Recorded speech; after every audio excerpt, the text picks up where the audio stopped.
আজকে ডাল দিয়ে বানাবো খুব স্বাদের একটি নিরামিষ রেসিপি। ছোটোবেলায় নিরামিষের দিন মাকে প্রায়ই দেখতাম এই রেসিপিটা বানাতে।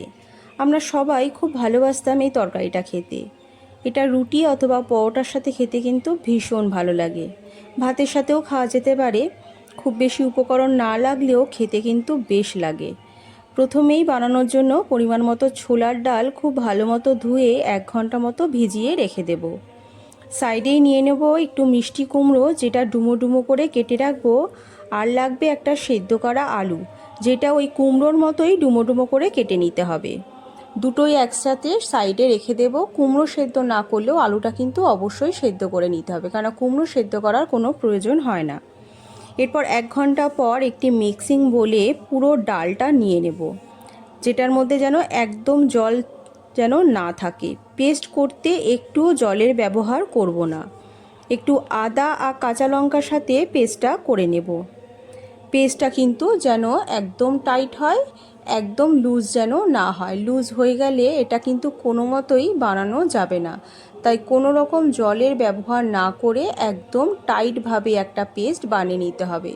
যদি একটুও দানা দানা থাকে তাহলে কিন্তু কোনো অসুবিধে নেই, পরে হাতের সাহায্যে একটু মাখলেই কিন্তু নরম হয়ে যাবে। তো দেখুন এই রকমভাবে, এই দেখুন হাত দিলেই কিন্তু এটা একদম পাতলা হয়ে যাচ্ছে। তো জলের ব্যবহার না করলে এটা কিন্তু এরকমই টাইট হয়ে যাবে। এরপর একটি বোলের মধ্যে এভাবে হাতের সাহায্যে মেখে নেব। এরপর সামান্য কিছু মশলা এতে অ্যাড করতে হবে। দিয়ে দেব একটুখানি কালো জিরে, একটুখানি হলুদ, একটুখানি নুন, একটু গোলমরিচ গুঁড়ো আর একটু কাশ্মীরি লঙ্কার গুঁড়ো, সব একসাথে খুব ভালো মতো আবারও মেখে নেব। কড়াইতে সর্ষের তেল হালকা গরম হলে তাতে এইভাবে ছোট ছোট গোল গোল করে ভেজে নেব। হিট যেন মিডিয়াম থাকে, আর হালকা লাল লাল হয়ে গেলে তেল থেকে ছেঁকে তুলে নিতে হবে।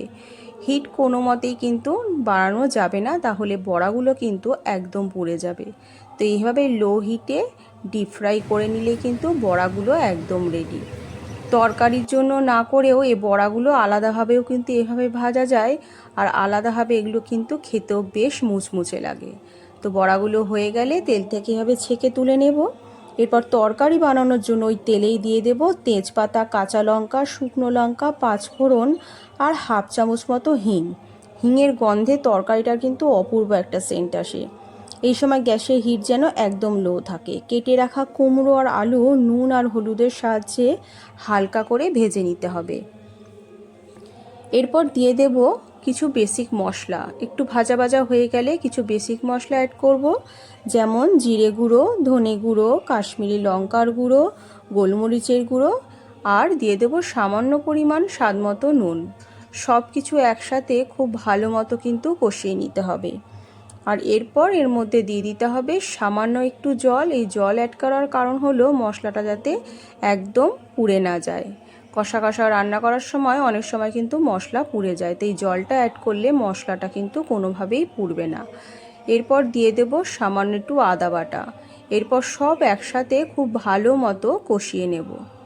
খুব ভালো মতো কষানোর জন্য হিটটা কিন্তু আবারও একটু লো করে দিতে হবে, কারণ পরিমাণ যেহেতু কম তাই হাই হিটে রান্না না করাই ভালো। তরকারিটা যখন পুরোপুরি কষে যাবে তখন ভেজে রাখা বড়াগুলো এর মধ্যে দিয়ে দেব। এরপর সব একসাথে খুব ভালো মতো আবারও সুন্দর মতো কষিয়ে নিতে হবে। তারপর দিয়ে দেব একটুখানি জল। এই জলটা জাল ওঠা অবধি অপেক্ষা করতে হবে। ঢেকে দিলে খুব ভালো হয়।